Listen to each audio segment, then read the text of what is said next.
Olá pessoal, boa noite. Meu nome é Rafael Meira, sou um dos professores da Monografia Perfeita.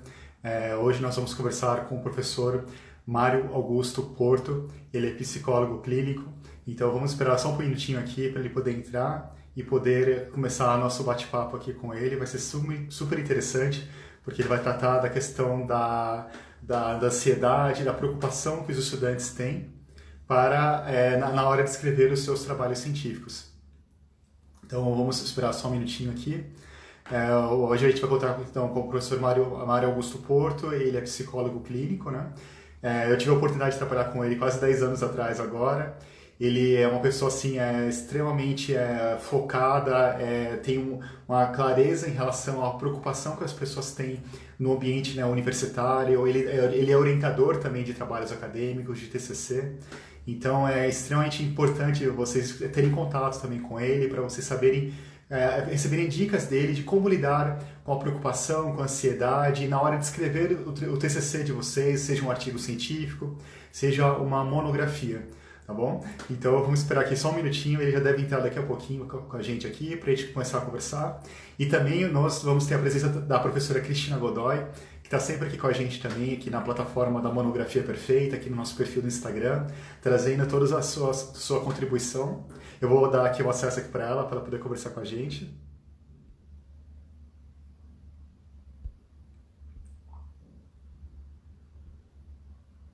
Só um instantinho.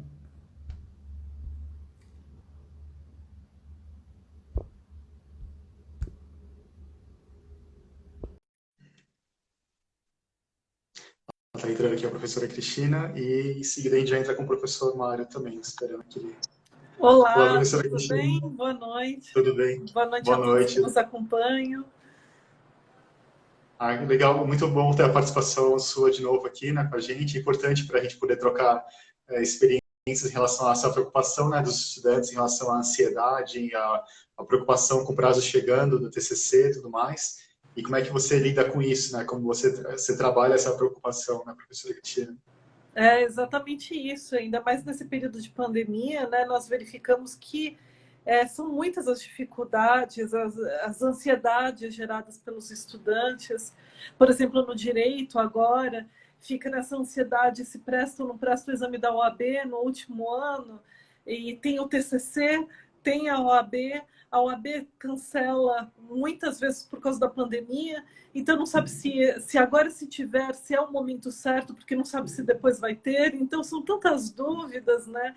E mesmo em relação ao TCC, não está tendo convívio diário, né? Encontrando presencialmente o seu orientador, orientadora, não está vendo os colegas de sala que podem revisar, né? E ajudar na pesquisa científica, conversar, além do próprio contato humano. Então, tudo isso está gerando muita ansiedade. Eu vejo que a tendência das universidades é, inclusive, ter como se fossem comitês, núcleos com psicólogos, e para ter esse atendimento e suporte aos estudantes, porque, é claro, para nós professores é diferente também, né, nesse período de pandemia, mas para os alunos é pior ainda, né, e principalmente os que estão nos últimos, ou quem está ingressando no primeiro ano, ou quem está terminando. Que legal. Então, é uma excelente observação, professora Cristina. O professor Mário também acabou de chegar aqui, eu vou abrir o áudio aqui para ele também, só um instantinho, por favor. Vamos ver como é que funciona aqui a nossa primeira experiência com 3 pessoas ao mesmo tempo aqui. Sebastião Legal. Azul tá aí? Olá, Professor Mário. professor Mário, tudo bem? Deixa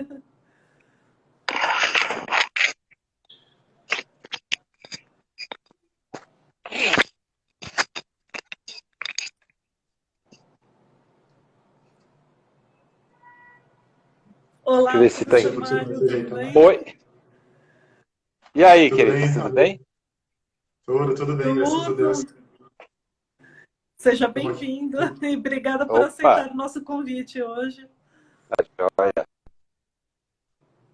E a gente ficou, vai ser uma experiência diferente, né? Porque os alunos normalmente ficam escutando a gente falar sobre prazos, sobre normas, sobre regras, sobre técnicas de escrita, né?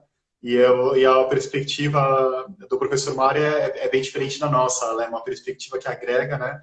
No sentido da parte da emoção, né? De como lidar com a ansiedade, com as preocupações, né? Então, Rafa, tanto que tá, o tá tema, né, chegando muito cortado para mim. a, Tá, é, tá super instável. Travou tudo. Entendeu? Agora tá normal. tá, vamos Agora está acompanhando no então, mas para mim tá normal, assim, Normal, eu normal. tenho, Tá. tá Eu não normal. sei Vamos se os acompanhando. dois falarem ao mesmo tempo, se os três falarem ao mesmo tempo, dá algum enguiço. Mas agora tá normal. Tinha dado uma travada. Não sei se era até estabilizar, mas agora estamos. Tá normal agora. tá, Ah, perfeito, então, tá legal. Me deu Então, uma. só fazer uma breve introdução. O professor Mário vai lá conversar com a gente aqui um pouco sobre a questão da pesquisa, né, como ato de resistência, como ato de reflexão, né, diante da busca pela verdade, né, no meio acadêmico e principalmente para os estudantes, né, que estão fazendo esse primeiro trabalho, né, científico, seja um artigo, seja uma monografia. Então, a perspectiva do professor Mário é extremamente importante, né, porque vai lidar justamente com como você se sente nesse trabalho, como você vai lidar com todas essas preocupações, com esse tempo, né, da pesquisa, né, que é extremamente curto e no meio de tantas outras atividades que você tem ao mesmo tempo.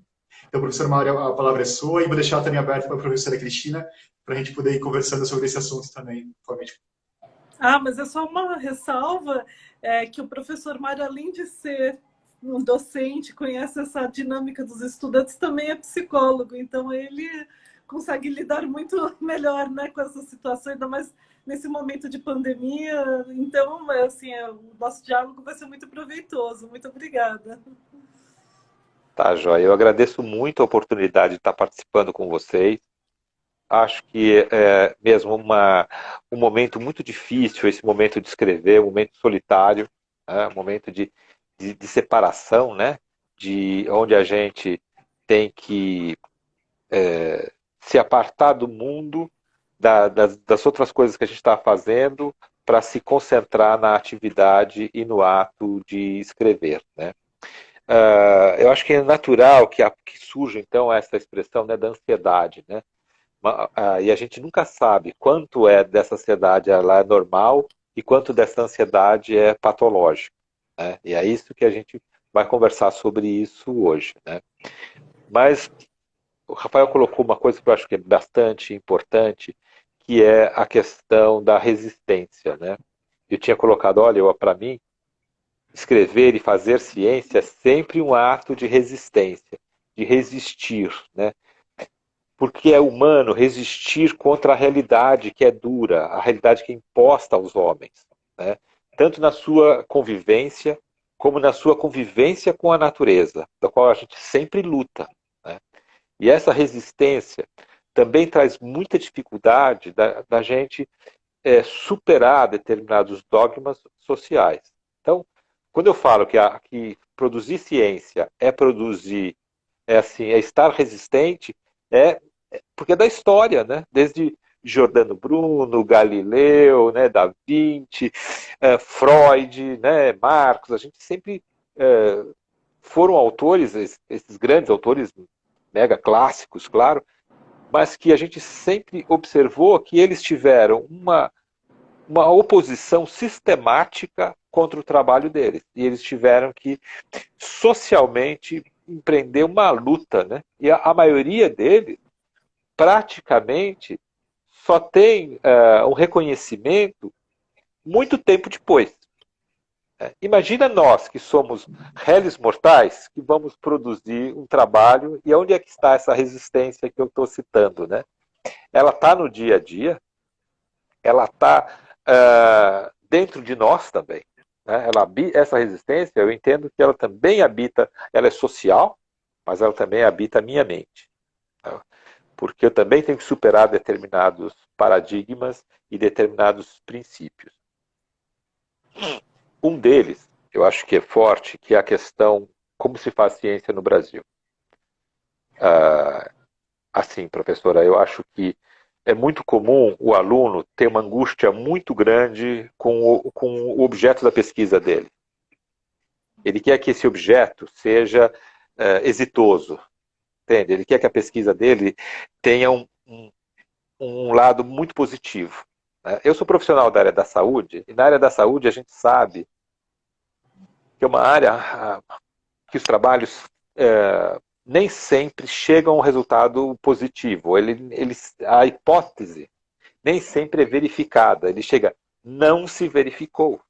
Né? Por exemplo, eu estudo cloroquina. Mas a cloroquina para esses casos não teve efeito.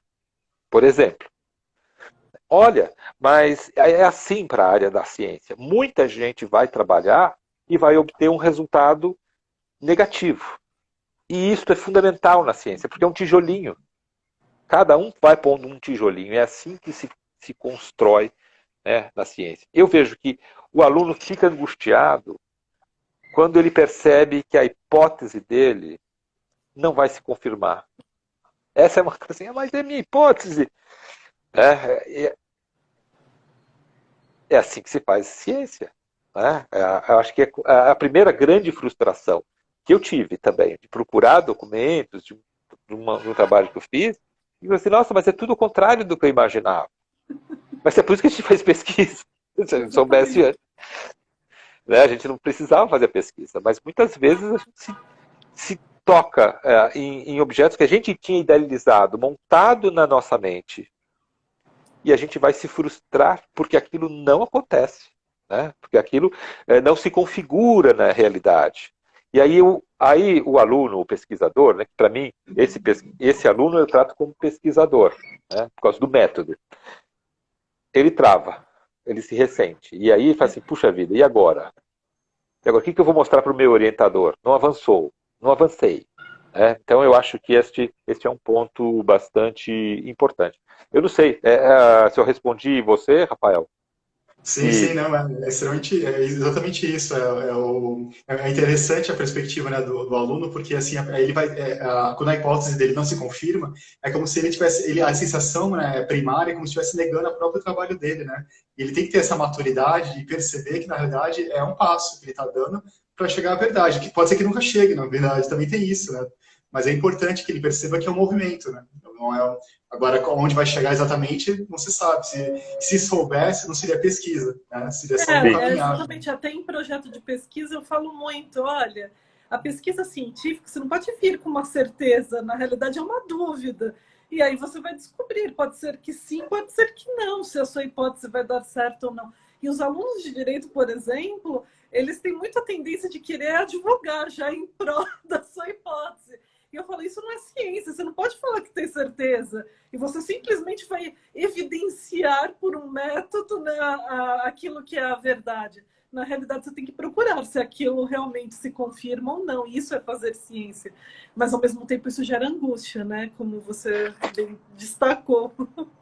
Tem uma gambiarra brasileira, que acho que é bem brasileira, que é alterar a hipótese. No final da pesquisa, eu mudo a pergunta. Você, olha, eu não consegui material aqui, eu dou uma ajustada acadêmica. Né? No nosso Brasil, a gente tem muito isso. Né? Eu acho que, claro que isso também leva a uma certa maturidade. Isso também não é só uma gambiarra, um ajuste, mas é também o ato de produzir uma boa pergunta. Eu acho que, sobretudo nos doutorados, né, produzir uma boa pergunta vale o doutorado. Qual é a questão? Qual é o limite do conhecimento? Até onde vai o conhecimento?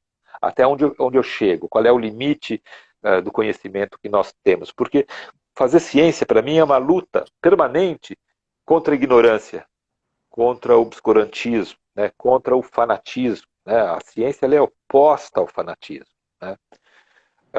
A gente, claro que teve alguns cientistas que a gente pode falar assim que são exagerados, tal, mas a ciência ela se opõe, né? Ela traz a razão, então ela se opõe ao lado obscuro da humanidade, né? Ao lado religioso da humanidade. Sempre a gente teve esse conflito entre o religioso e o científico, né? E o científico ele vem trazendo ao longo de séculos para a gente um benefício fantástico de desenvolvimento tecnológico, né? Ainda se ampara, óbvio que tudo da religião vale, óbvio, né? Porque dá suporte, e muitas vezes a ciência não nos traz respostas, né? Nesse aspecto que a gente está falando, mas quando a ansiedade é patológica e quando ela não é patológica, quando ela é normal. Todo mundo sente ansiedade e a gente precisa dela, assim como o estresse. São como as luzes do painel do automóvel. Assim. Alguma coisa está indicando que a minha está acontecendo alguma coisa com o meu corpo, né? Porque a ansiedade a gente sente e vivencia no corpo. Né? Eu entendo a ansiedade como um tipo de aceleração do curso do pensamento. Né? Tanto é que nas crianças que não têm este aparelho mental que nós temos, a gente observa no corpo, né? Você vê o menino agitado, né? Ele se movimenta, né? Ele chuta a bola, quebra coisa, cai coisa, senta na mesa, cai as coisas, etc. Tal. Então, porque a ansiedade a gente entende como essa aceleração. Só que se ela é muito forte, ela pode gerar um ataque de pânico, uma paralisia, uma imobilização. Então, é importante o aluno saber que, olha, se eu estiver parado, há momentos em que eu preciso pedir ajuda. Eu preciso pedir ajuda de um especialista.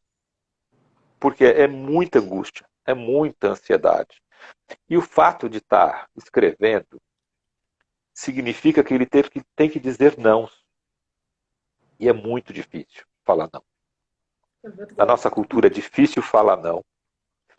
Falar não para quem interrompe, falar não para quem me chama para um cafezinho. Né? Se você está num ambiente de trabalho, é muito difícil. Né? Você está lá corrigindo uma prova, corrigindo um documento, tal, entra alguém e fala assim, vamos tomar um café? Né? E você não consegue dizer não, né, para esse colega. Só que ali você se desconcentra, se perde. Né? Quando o cientista vai trabalhar no seu gabinete, ele tem que dizer não para todas as outras escolhas. Né? Quando eu estou fazendo e trabalhando numa hipótese, eu tenho que dizer não para as outras hipóteses. É uma tremenda angústia nessa escolha. Não sei o que vocês acham. Não, eu concordo. Eu acho que o mais difícil mesmo é o aluno identificar quando que isso é patológico ou é uma ansiedade normal, típica de estar se formando, né? Tem outras disciplinas para realizar, tem a pesquisa para fazer, ainda mais agora também na pandemia, várias dúvidas, mas tem um momento que aí começa a ser algo patológico realmente. E aí eu já vi vários casos de estudantes com síndrome do pânico, crise, a ponto de não conseguir descer as escadas da faculdade, né? Então, quer dizer, aí a gente vê inclusive essa manifestação física de uma extrapolação da ansiedade. Então, e saber que precisa também pedir ajuda, né? E também tem essa questão que eu acho que muitas vezes é uma barreira, né? É uma barreira aceitar e falar, olha, estou precisando de ajuda, porque fala assim, olha, quase todos os estudantes fazem o TCC, por que eu estou passando por isso, né? Então isso eu também vejo que é um grande problema, professor Mário, não sei. A gente tem muita evasão nesse momento, muita evasão. Tanto na escola pública como na escola privada, há evasão neste momento. Eu estava até tratando de um caso na secretaria escolar, onde a pessoa já fez todos os créditos e desistiu nesse momento de escrita. Exatamente. Então, eu acho... Diga. Não, só comentar que tem turmas que entram em contato professor Mário, que entra em contato com a gente, aí eles falam que às vezes é tão complicada a situação que a turma inteira não consegue entregar o TCC. Porque trava ali, e a gente não sabe se é a dificuldade da faculdade lidar com os alunos ou se os alunos assim não estão realmente preparados, né, para lidar com aquela nova situação. Porque às vezes eles estão inseridos no mesmo meio, então todos acabam sofrendo das mesmas coisas, né? E aí volta naquela mesma questão, é patológico ou é uma questão cultural, de ambiente mesmo? O pedagógico, pedagógico. Porque a gente tem aí uma questão pedagógica que tem a ver com a estrutura que foi colocada para eles trabalharem os seus temas. Né? Pode ser um fenômeno daquela sala de aula que eu acho que não quando eu falo pedagógico, é uma questão de coordenação. Né? Pode ser da coordenação e dos esclarecimentos necessários que os alunos precisam receber ao longo do trabalho, de uma disciplina em especial, que é a metodologia científica. muitas vezes essa disciplina ela é deixada um pouco de lado diante das matérias específicas que nós temos muito mais interesse. Porém, a metodologia científica, eu fui professor de metodologia científica numa faculdade, tá? Para um curso de direito. Então eu peguei assim, aquilo que ninguém queria fazer. Então a disciplina ela vinha sendo dada, a mesma matéria, os mesmos livros, os mesmos autores, há mais de uma década. É verdade. Sendo que a ciência é super dinâmica. Então a forma de fazer pesquisa, tal, a ponto de que a gente tinha nos trabalhos, mesmo nos trabalhos ao longo do curso, alunos que traziam bibliografia retirada do Wikipédia, por exemplo. Então, assim, uma coisa totalmente inadequada. Entende? A pessoa coloca lá dá um Google e já aceita aquela resposta. Nem se identificava que existia uma abinha de Google acadêmico para ele fazer a pesquisa e trazer uma bibliografia um pouco mais refinada. Então, eu acho que essa é uma disciplina bastante importante e que o aluno muitas vezes tem que procurar fora da sua instituição um amparo para se fortalecer a respeito do método, não do assunto, porque então, provavelmente a organização que ele escolheu para estudar, ela é forte na parte do conteúdo, mas não na parte do método, do como chegar lá. Né? O método é como eu chego, não é? É esse como que ele é bastante estratégico. Sabe, que eu gostaria de colocar para vocês também, assim, que muitas vezes é importante a gente ficar atento a alguns sinais que surgem antes de estourar uma crise de ansiedade. Normalmente, para quem escreve, tem alguns rituais, né? Assim, tem gente que toma banho antes, tem gente que toma banho depois, tem que lavar a mão 3, 4 vezes, arruma a mesa, não arruma a mesa, toma um lanche, toma um Toddy, enfim. Cada um tem uma estratégia. Eu vou chamar isso de ritual, tá? Então, assim, põe o som, regula a luz, né?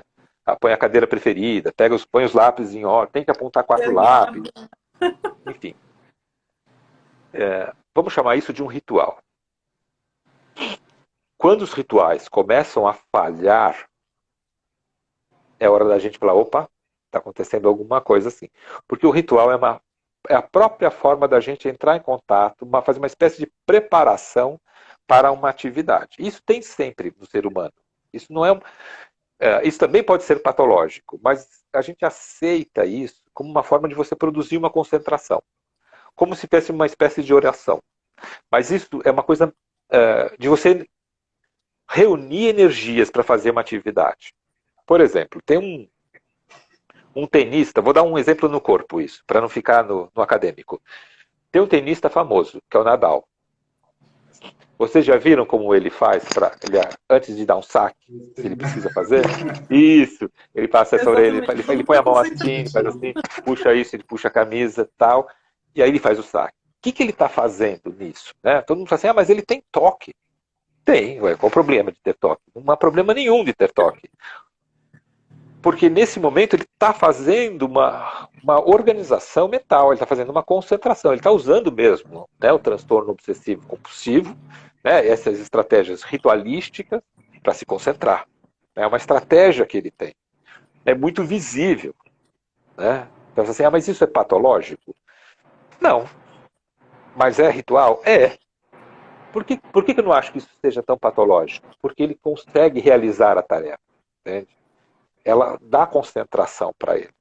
Então, quando isso começa a falhar, é a hora de você dizer, opa, as minhas estratégias aqui, então, eu preciso rever.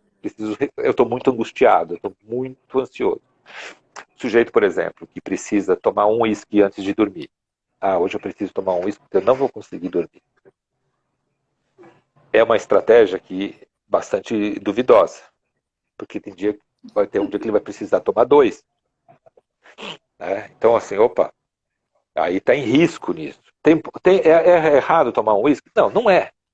Mas acende uma luzinha vermelha, dizendo assim, olha, sempre para poder escrever, ou sempre, o Rafael, você está tomando uísque? Não, né? Seja bem, seja bem. Tô brincando. Eu comecei a falar de bebê, você pegou um copo. Mas desculpa a brincadeira. É você que está Ah, me é provocando. água, tá? Não, você que está me A água é provocando. vodka, né? Mas é água. Tá, não, mas, mas isso é sério. Porque assim, quando as estratégias começam. E tomar o segundo copo de uísque é falhar, entende? Aí você assim, opa, está acontecendo alguma coisa que o ritual que eu estava utilizando está falhando. E aí é o momento de você, acho que, pedir ajuda, fazer uma reflexão, de dizer, opa, eu preciso rever aqui a minha estratégia em relação à angústia, né, que é a própria do... Agora, quando eu falo do escritor, esse imobilismo, é comum o escritor também ter momentos de produção e de não produção. Né? Vou usar uma metáfora meio grosseira, assim, vocês me perdoem. Mas assim, como se fosse uma máquina que tem input e output, né, onde eu preciso ler, preciso, para também exprimir conhecimento, eu preciso adquirir conhecimento. Né? A gente não trabalha com matérias que vêm da televisão, matérias que vêm de um jornal ou das redes sociais. Né? Isso não é insumo suficiente para o trabalho que a gente está fazendo, mesmo que seja uma pesquisa sobre redes sociais. Né? Eu preciso buscar insumo, alimentar minha mente para que ela possa produzir. Né? Então, aí é paralisante, né, professor? Aí é paralisante. Se a gente for estudar filosofia, mas eu começo quando estudando filosofia? Eu começo com Bauman, que é o da Exatamente, década essa pergunta é muito passada, eu frequente. começo com Como eu Platão, começo? que é no início da filosofia. Quando eu começo? Né? Qual Quando livro? é que a Por gente onde começa? começar? Né? Quando é que a gente começa a estudar? Isso é paralisante, mas acho que é importante começar e saber que precisa entrar informação. Essa informação precisa se acomodar dentro da mente da gente. Eu gosto muito das expressões do Piaget, porque ele vai colocar a aprendizagem sempre como processo bioquímico. Por mais que a gente ainda não vive no mundo da Matrix, né, que através de um orifício na nuca o sujeito recebe ali, né, por download, né, o conhecimento. Né, ele ganha uma nova habilidade através de um download. Talvez um dia isso aconteça. A gente estuda a inteligência artificial, a gente imagina que talvez tenham implantes e que gerem órgãos ou partes do corpo mais inteligentes. Isso está a caminho. Mas, por enquanto, o conhecimento não é assim.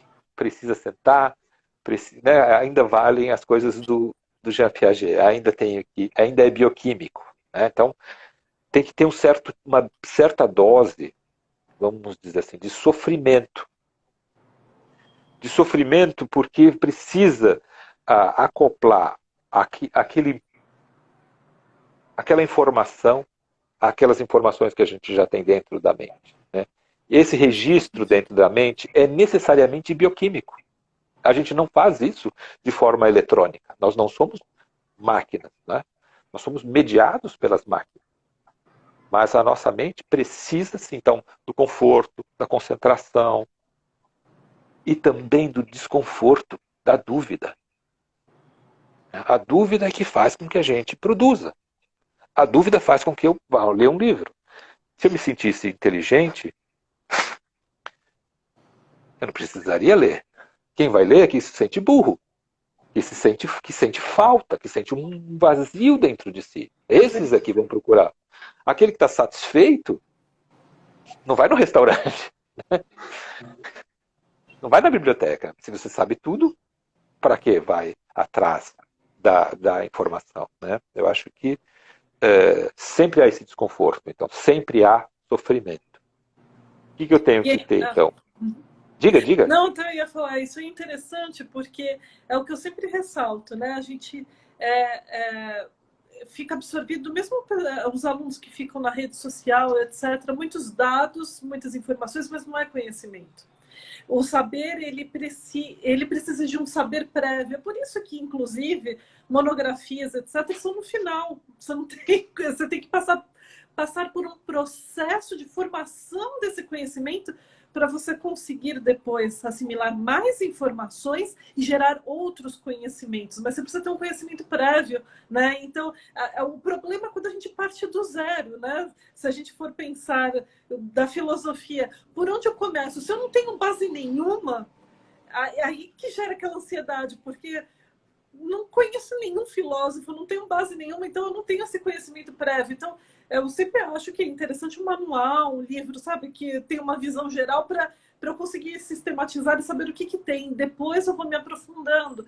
E é por isso que os cursos de graduação também são assim, né? A gente tem os manuais, resumos, o caderno da faculdade para dar esse panorama e você conseguir construir aos poucos e também conforme os seus interesses de pesquisa.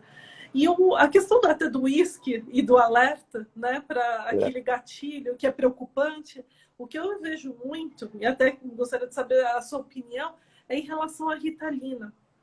Porque são muitos alunos, e para mim isso é um alerta. Quer dizer, eu quero fazer tudo. Eu quero fazer atividades físicas, quero participar de todos os grupos de estudo da faculdade, quero dar monitoria, quero fazer isso. Os alunos querem fazer muitas atividades, fazer línguas. Não é que eu acho que não deva, mas você precisa saber o seu limite, né? Então, aí o que eles fazem? E isso, olha, eu posso dizer que é uma grande maioria. Acabam fazendo uso da Ritalina. Eu já vi, inclusive, aluno com AVC, né?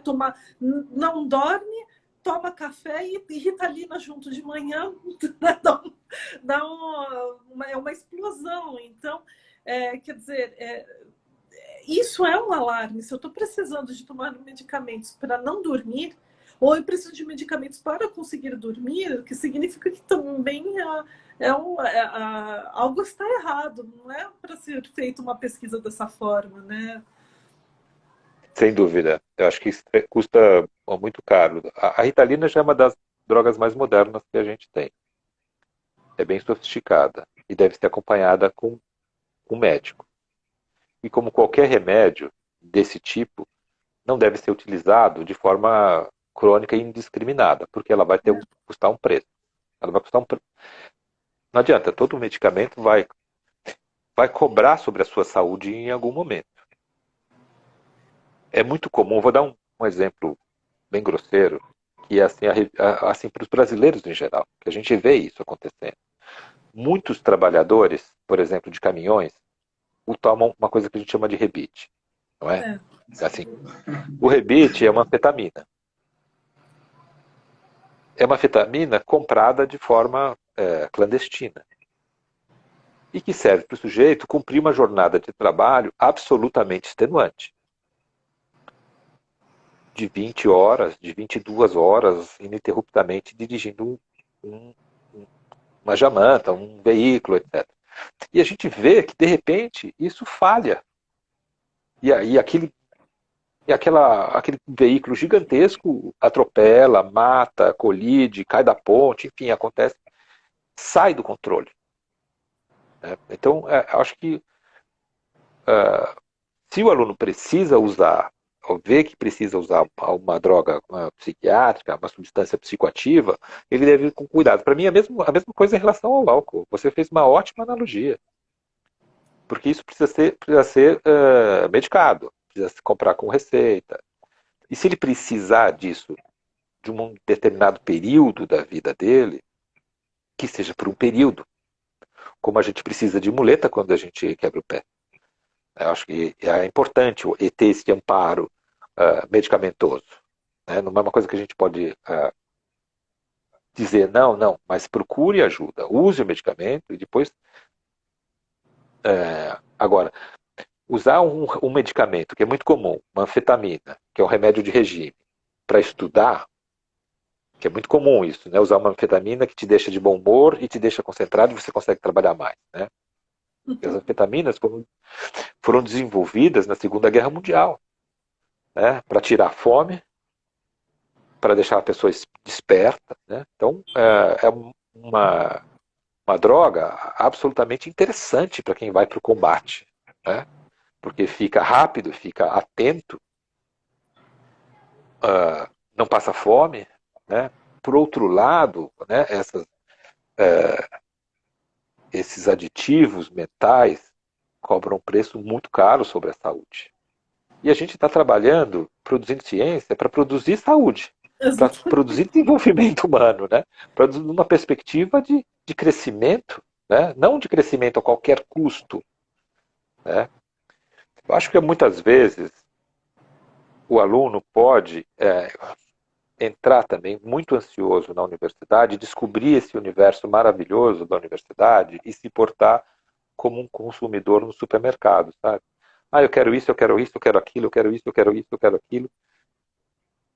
E se perder um pouco, nisso. Porque é um universo, é um universo fantástico que a gente descortina quando a gente entra na universidade.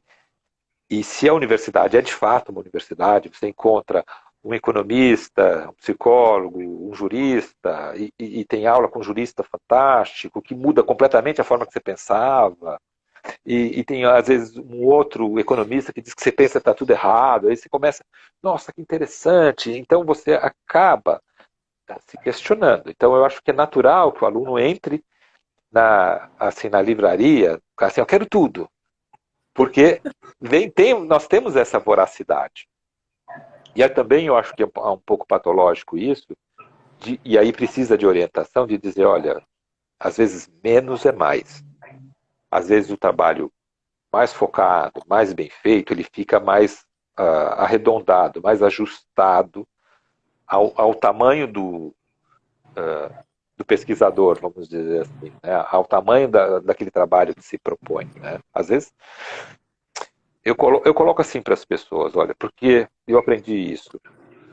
Quando a gente tem um bom projeto de pesquisa, ou uma pesquisa, mesmo que seja incipiente, mas ela é bem interessante, ela ajuda a gente muito na vida. Não é só para cumprir a etapa TCC, não é só para cumprir a etapa mestrado, a etapa doutorado, né? Mas acaba sendo um projeto de vida. Aí eu volto para o começo. Por quê? Porque é solitário. Pode ter alguns parceiros para conversar, mas são poucas pessoas. O aluno tem que saber disso. Não é uma coisa porque ele pode conversar com um monte de gente sobre o trabalho dele. Exato. Isso não acontece com o cientista. Né? O sujeito que vai ser cientista não veio para ser popular. Se você ser popular e ter likes, etc., faça outra coisa. O cientista ele é solitário. O cientista é um trabalho solitário. Escrever, né? Escrever sozinho, né? Isso, assim, e a gente fica muito grato quando alguém lê, né? E quando, então assim, e quando você consegue ter alguns amigos, alguns companheiros que você consegue ter alguma interlocução. E quanto mais a gente se desenvolve, menos tem. Esta é uma dura realidade. Você vai se apartar de pessoas da família, que você vai se apartar de colegas, das antigas amizades, e vai rumo a um espaço, né, a um determinado contexto da sua vida, que você não precisa substituir. Você tem que saber não misturar as coisas. Né? Você pode continuar jogando futebol, você pode continuar indo na academia, passeando, consumindo, vivendo a sua vida familiar, etc. Mas é que você não pode impor, né? Assim, olha o que eu fiz, e mostrar para sua mãe e ela ter que achar bonito, porque ela talvez não entenda nada disso, desses cálculos, dessa matemática. Né? O que as pessoas vão dizer? Sei lá, não entendo nada disso. Mas aí eu acho que vem também uma angústia grande, que é a própria da solidão, e que é de buscar seus pares. Tá? Então eu acho que é importante o aluno eu vou usar a expressão dos alunos. Você tem que procurar a sua turma. Né? Assim, de vez em quando eu ligo para o Rafael, porque o Rafael é a minha turma. Assim, eu preciso de alguém para conversar, para trocar minha informação, alguém com quem tenha paciência de escutar e necessariamente, às vezes não é a turma da sala, não é esse circuito, menos ainda a família. Né? A família é para você curtir outras coisas, e os amigos de turma é outra coisa. Mas também tem que falar não no momento de se concentrar para fazer essa atividade. É um não difícil de ser dito para quem é jovem. Para quem é muito jovem, eu acho que é difícil. Porque acho que perde Porque oportunidades, né? Os jovens sempre acham que se falar não, acabou, né? A opção, a oportunidade, pode ser a oportunidade da sua vida. O que eu sempre escuto deles é: eu não posso fechar uma porta. E eu falo: por quê? Né? Você tem que fazer escolhas, não dá para fazer tudo, né? E eu acho isso interessante mesmo. a escolha é muito angustiante. E a Mas liberdade é angustiante. Diga. Não, você viu, tem uma pergunta aqui de uma participante aqui, né? Você conseguiu ler aqui, Cris? Calma. Que está fazendo o TCC sobre qualidade de vida do idoso e tem 73 anos, mas já está terminando a graduação em psicologia. E está tendo muita dificuldade de escrever sobre o assunto, né? E, inclusive é interessante, né? A qualidade de vida do idoso e manter ativo, fazer cursos e etc. Eu acho bem interessante esse tema, porque cada vez mais estão surgindo, né? Outras opções para quem é idoso. Eu dou aula para a terceira idade lá na USP, né? Que é um curso de extensão. Eu acho muito interessante a perspectiva. E é uma divisão didática também, né? É uma divisão que tem um marco legal e social que diz é idoso a partir desta idade é idoso. Mas eu acho que tem jovens que são extremamente conservadores e rígidos, e tem pessoas com 73 anos que dizem: eu quero pensar diferente, eu quero crescer, ainda estou vivo ainda tenho muita coisa para fazer. Ainda há muita coisa para fazer. Eu acho que essa é uma tendência. A longevidade da população brasileira é uma tendência forte. Eu acho que a pandemia vai marcar um pouco, vai fazer um marco social, mas em função dos óbitos. Mas a perspectiva nossa de viver mais. Né? Então, a pessoa que, a partir do momento da sua vida, em que ela trabalhou a vida toda, fala assim: não, mas agora eu posso estudar com tranquilidade o assunto que eu quiser, com mais segurança, com mais tempo, com mais determinação. Isso é próprio da maturidade. Né? Os assuntos de qualidade de vida são a mim especialmente caros. Né? Hoje eu trabalho com esse assunto na Secretaria da Fazenda do Estado de São Paulo, e nós estamos, inclusive, buscando um financiamento do BID para estudar os efeitos da pandemia, do teletrabalho, da angústia sobre os funcionários que foram colocados todos em teletrabalho. Então, isso afetou profundamente a qualidade de vida. De um lado, a gente observa que houve um aumento de produtividade, e de outro lado, a gente observa... Então, esse assunto que ele trouxe é absolutamente contemporâneo. A gente se questiona o tempo todo que qualidade de vida é essa. Né? Parece, e eu às acho vezes, que a dificuldade de escrever é que tem poucos trabalhos também. Sobre a gente está tendo uma população que está envelhecendo, mas a gente vê muitos poucos trabalhos que se dedicam à perspectiva do idoso, não é verdade?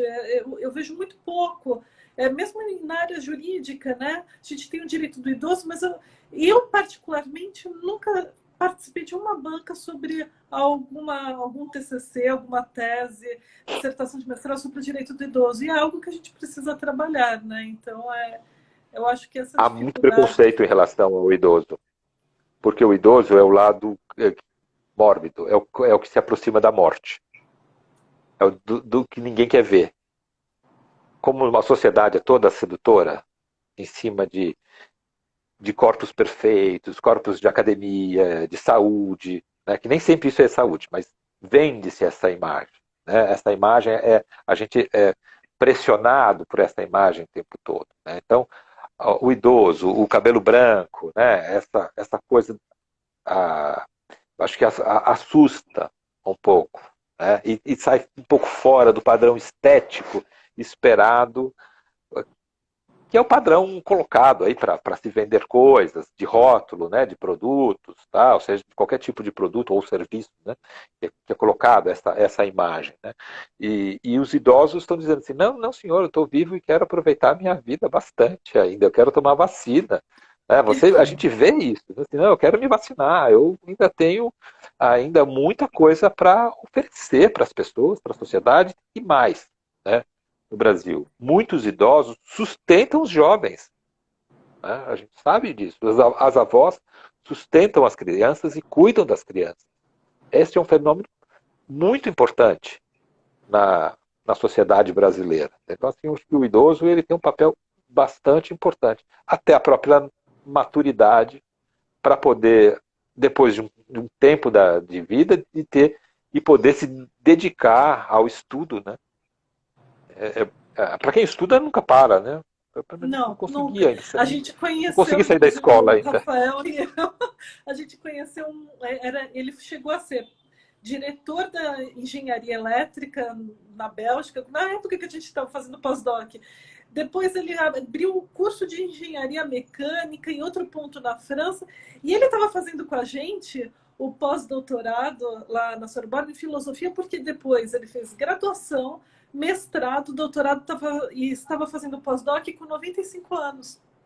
Nossa! E ele falou, eu preciso manter minha cabeça ativa. E, quer dizer, olha quanta coisa ele fez. Ele se aposentou, abriu um novo curso de graduação, virou diretor, depois fez uma outra faculdade, fez um mestrado, fez um doutorado, estava no pós-doc.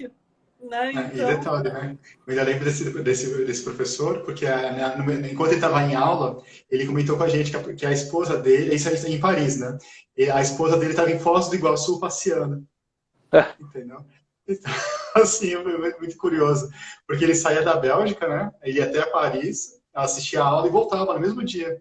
Né? Então, assim, a gente fica incentivado, porque a gente percebe assim, a busca pelo conhecimento não acaba nunca. Assim, você está sempre querendo se reinventar. E ele já era professor catedrático, né, inclusive. Então, assim, a gente vê que a ciência ali realmente não para. Ali é a prova de que ele é uma busca constante, né, pela excelência. Ele era engenheiro, foi professor, pesquisador, foi empresário, né, porque ele tinha uma empresa também de recuperação, né, de imóveis. Então, e assim, olha, 73 anos, ele estava criando já outro curso, assim, uma outra faculdade. Quer dizer, ainda ele tinha tanta trajetória para fazer, então é exatamente isso, né? Não termina, né?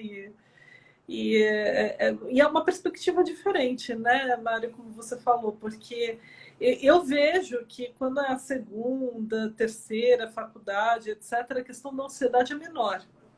Eu acho que já enfrentou... Porque ele já tem mais um objeto, está lá dentro da mente dele uma pergunta sendo formulada, né? Tem uma ansiedade menor do que os mais jovens mesmo, né? Eu vejo, como eu falei, o que eu mais me preocupa mesmo é porque a quantidade é muito alta dos alunos que eu dou aula, da questão da Ritalina. Não sei como que eles obtêm, se é com prescrição efetiva. De qualquer forma, é muito fácil obter medicação no Brasil. Então, eu fico um pouco assustada com isso. É uma droga bastante comum sendo utilizada para ajudar na concentração. Acho que a concentração é um dos maiores desafios que a gente tem no dia de hoje. Sentar e ler um livro é uma atividade bastante complicada diante das...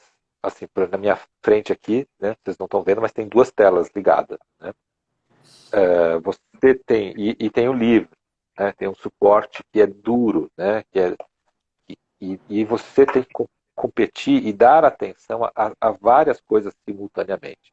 Como se a nossa mente rodasse o Windows, né? Então, a nossa mente não roda o Windows, né? Acho que até ela é capaz de fazer várias coisas, mas se eu tenho que estudar, fica muito difícil, é muito mais estressante você sendo chamado o tempo todo por chamados extremamente sedutores. É como um rapaz que vai estudar para a prova e o colega fala assim, não, mas vamos jogar bola. Vamos jogar bola. Tal. Na minha época era assim. Né? O que acontecia? Você ia fazer alguma coisa e um colega, vem para a rua, vamos brincar. Tal. Mas isso acontece à enésima potência com todos. Né? Com todos. A gente está sendo bombardeado o tempo todo de uma oferta, ou aconteceu isso, ou na CPI, hoje falaram isso, tal. Você, nossa, e quando você começa a pensar na CPI, você larga o que você Larga a está pessoa. fazendo. É Então, isso que a gente sempre fala. Ah, desculpa. não, É, essas disfunções é que fazem as pessoas imaginar que a Ritalina vai ajudar neste momento. Entendeu? Vai ajudar na concentração. É por isso que os jovens usam. Né? Porque isso vai me deixar muito mais concentrado. E aí, eu acho que também tem alguns sinais para a gente observar, que eu sempre observei no consultório, os casos patológicos mesmo, que existem e precisam mesmo de medicação, é quando o sujeito, por exemplo, não consegue nem jogar videogame. Entende? Você imagina, pega um cara de 7 anos de idade, ele não consegue jogar videogame, de tão agitado que ele está. Entende? Ele não consegue permanecer diante de uma atividade. Então, é uma coisa forte, é uma coisa bem patológica. Tá? Ele não consegue ficar sentado. Ele não consegue... Então, aí sim, acho que a medicação ajuda.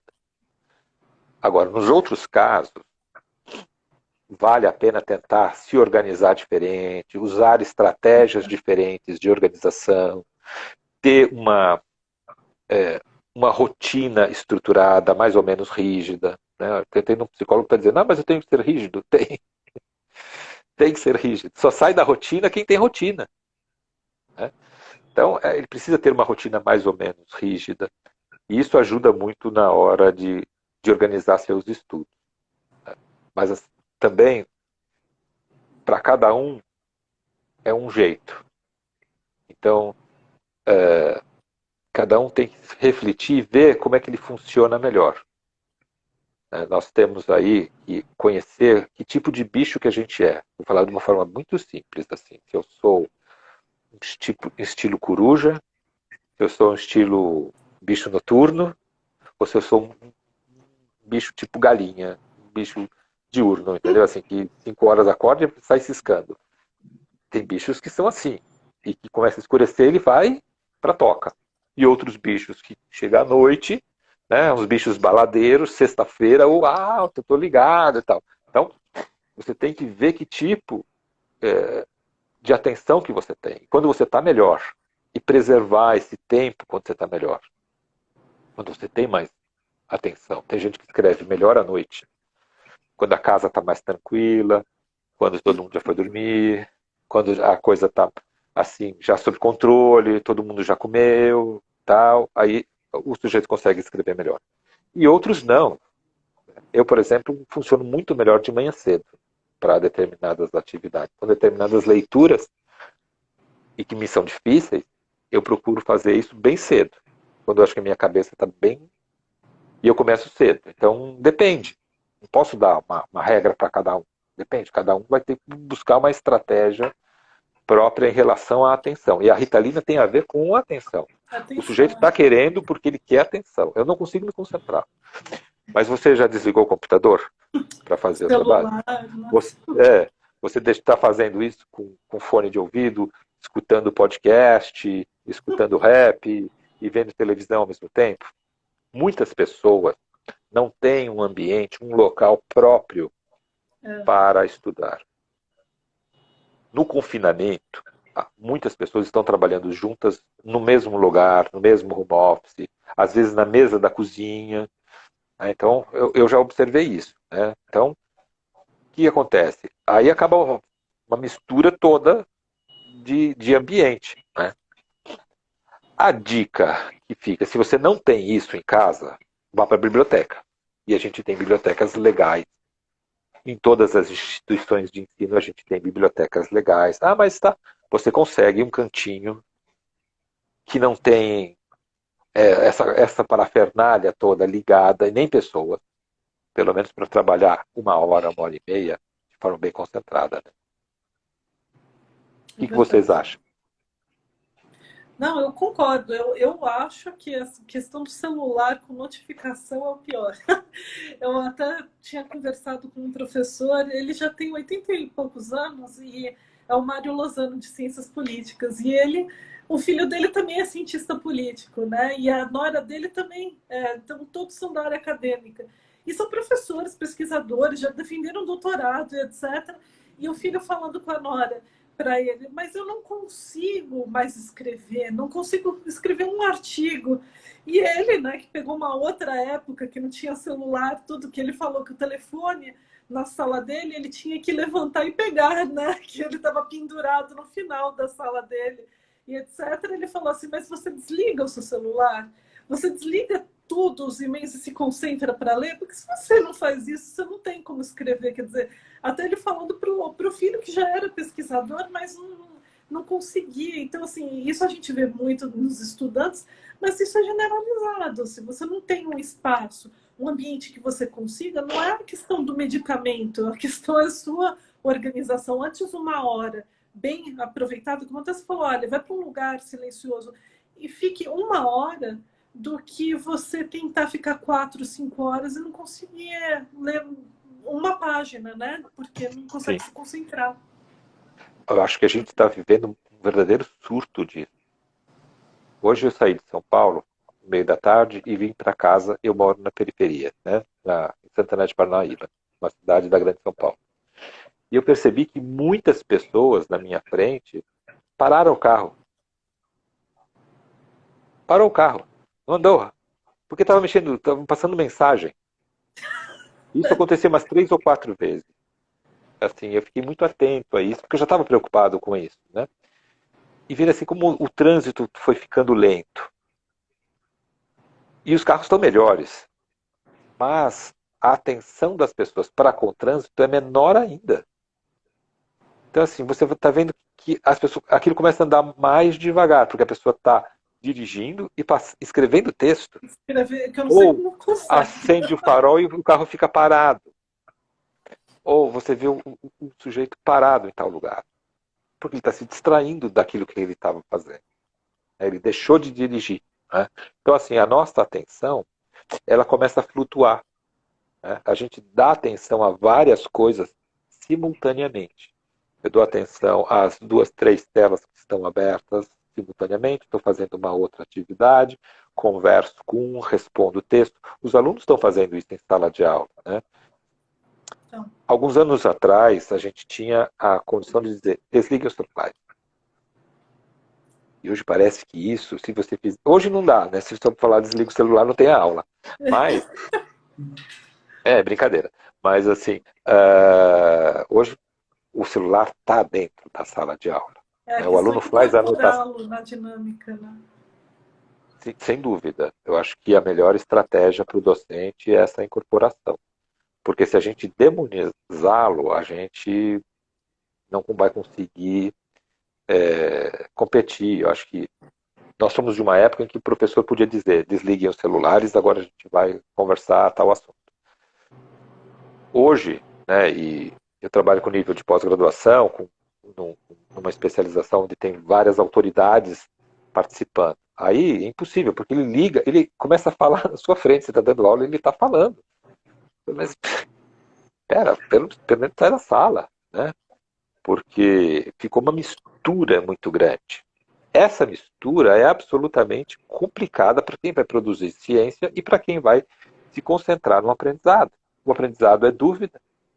Como é que você vai entrar num processo de reflexão mais profundo, atendendo a outros chamados do cotidiano? Eu acho que ou você faz uma coisa ou vai fazer outra. A escolha, ela é angustiante. É verdade. É isso. Nossa, é extremamente interessante os temas aqui, né? Porque a grande preocupação, então, assim, no final, é a gente conseguir identificar, né, quais são as causas dessas preocupações, né? Que o professor Mário já colocou várias possibilidades, né? Causas patológicas, causas não patológicas. E acho que o principal critério para a gente já até estabelecer aqui um parâmetro se for patológica, tem um critério que você passou, né, professor, em relação à situação em que o aluno não consegue mais fazer a atividade dele. Né? Então, ele vai ter que recorrer para um profissional, né, que seja capacitado a ajudá-lo, né, a sair dessa situação de dificuldade, a primeiro reconhecer a dificuldade e depois como superá-la. Né? E também as situações, né, o senhor pode até falar mais sobre isso, né, com mais calma, né? Mas em outras situações que são não patológicas também, né? Que é as situações de organização, ou do próprio aluno, ou da própria instituição que não está sabendo também enquadrar o aluno na dinâmica das aulas, né, e com o volume de atividades que são repassadas. Né? De qualquer Exatamente. forma, o aluno tem que ajustar estratégias. Ele tem que se organizar e ajustar as estratégias. E qual é a estratégia que ele vai ter? A gente não comentou uma outra coisa que é muito comum entre os alunos, que é a procrastinação, né? Que é deixar para o final, que é empurrando com a barriga um determinado problema, que antes era uma coisa simples, mas que depois lá na frente vira uma coisa muito mais complicada de fazer. Né? Então, se ele, por algum motivo, isso é muito forte em educação à distância, né? Porque ele dá um prazo, sei lá, 2, 3 meses para ele cumprir uma determinada jornada. Ele não consegue dar conta. Deixa o primeiro mês, vai. Ali, a quem desenhou o curso imaginava que ele gastaria 1 hora, 1 hora e meia por dia. Como é que ele vai fazer depois? Ele vai gastar 12 horas por dia no último mês, nos últimos 15 dias para dar conta daquele Exato. conteúdo? Então, a procrastinação acaba sendo uma praga para os estudantes, né? Assim, e É verdade. que faz com que ele não se mova. Para mim, a procrastinação ela é sempre um sintoma, ela não é a doença. Ela é um sintoma que me aponta para uma angústia.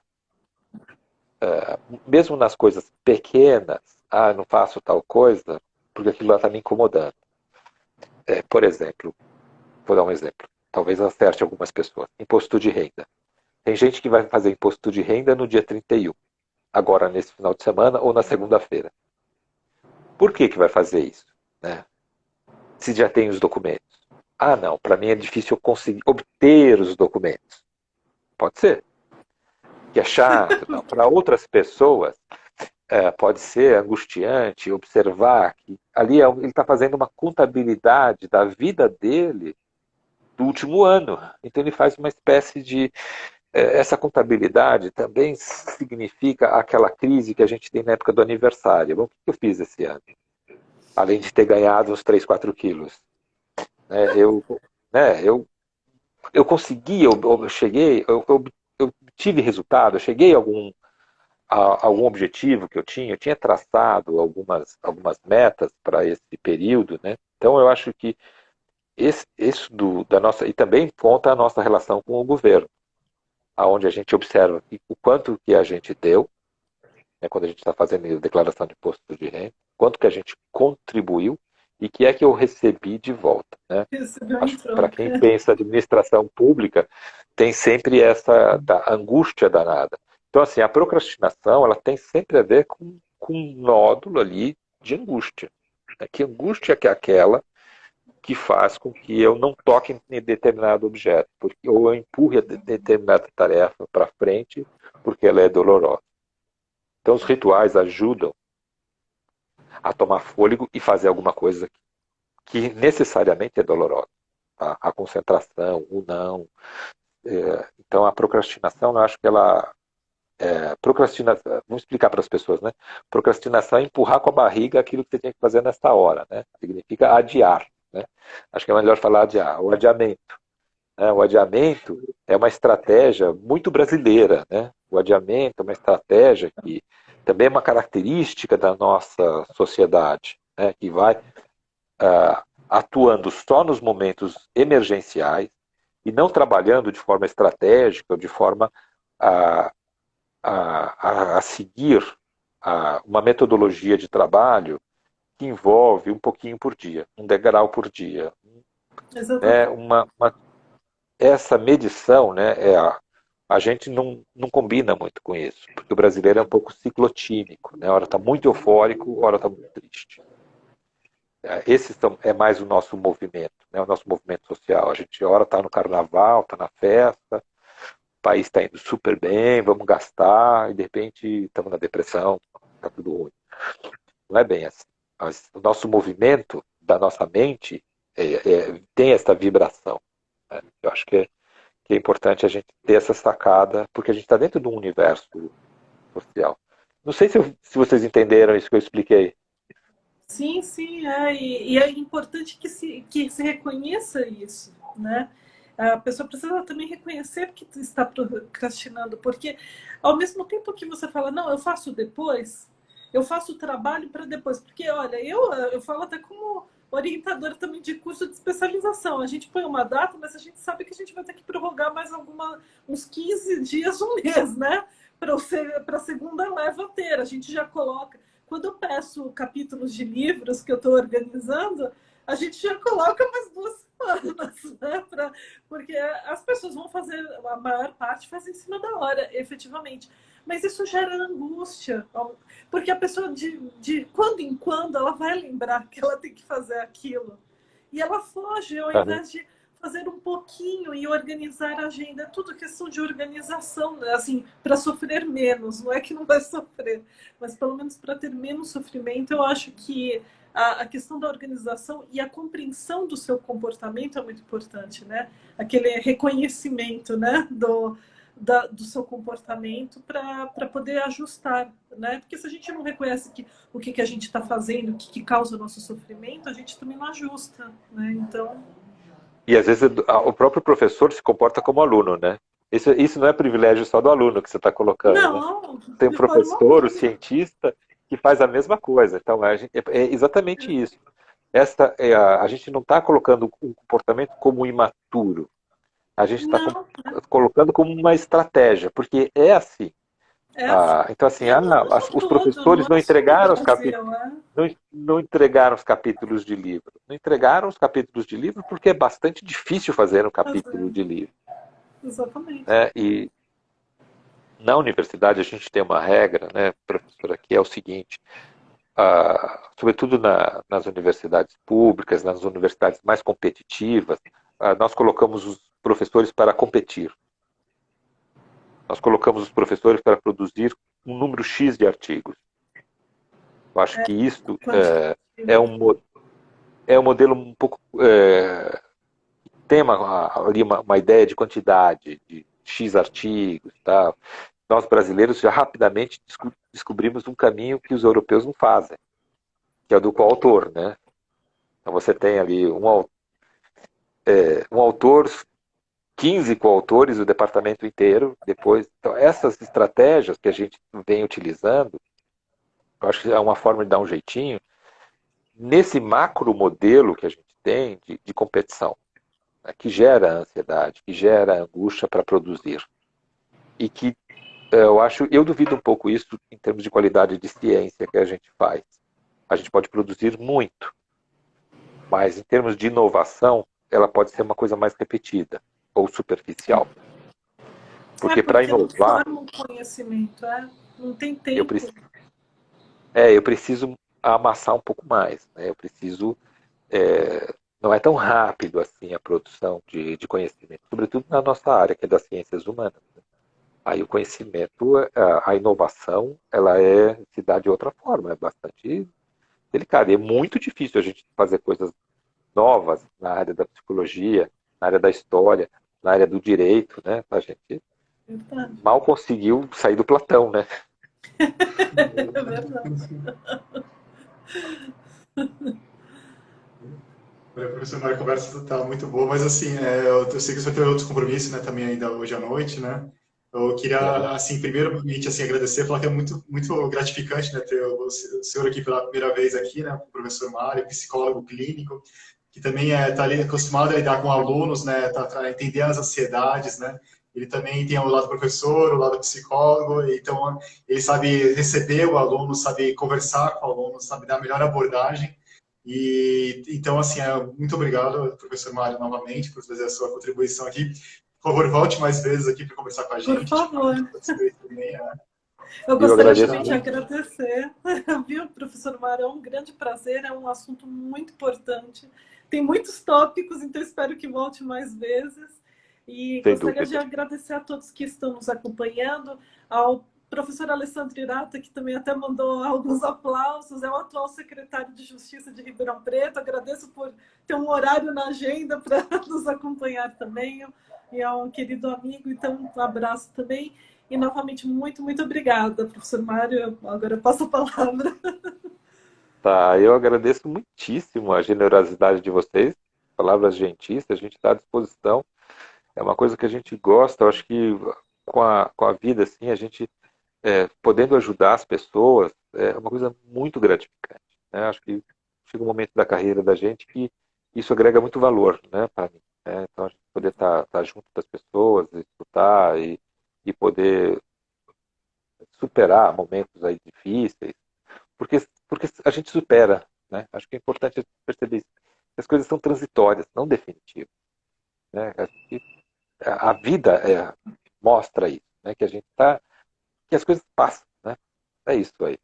Muito obrigado. Mas mesmo. Muito obrigada, Mas, professor Mário, foi excelente hoje. Muito obrigado. excelente. Não, aí a gente só para avisar também para o pessoal que chegou pela metade uma coisa. Esse vídeo vai ficar gravado aqui, né, vai ser compartilhado, né? Então, se vocês quiserem Tá. rever depois com calma, principalmente pelas estratégias que o professor Mário colocou aqui para identificar, né, as situações de ansiedade, preocupação, os conceitos, é bem interessante para poder entender melhor, né, a situação que o aluno está passando, principalmente agora que é meio para o final do semestre, né? E tem muita gente realmente fazendo TCC, e a gente vê até pelo movimento, pelos tipos de perguntas que chegam, está todo mundo nesse espírito, né, de saber conciliar as coisas com um tempo bem apertado. Então, novamente, professor Mário, muito obrigado, e a gente se vê, então, no próximo encontro, então. Tá, joia. Muito obrigado. Até lá. Tá. Uma ótima noite para você. Obrigada. Tchau, pessoal. Vou encerrar aqui. Tchau, tchau. Tchau, boa noite a todos. Boa noite a todos.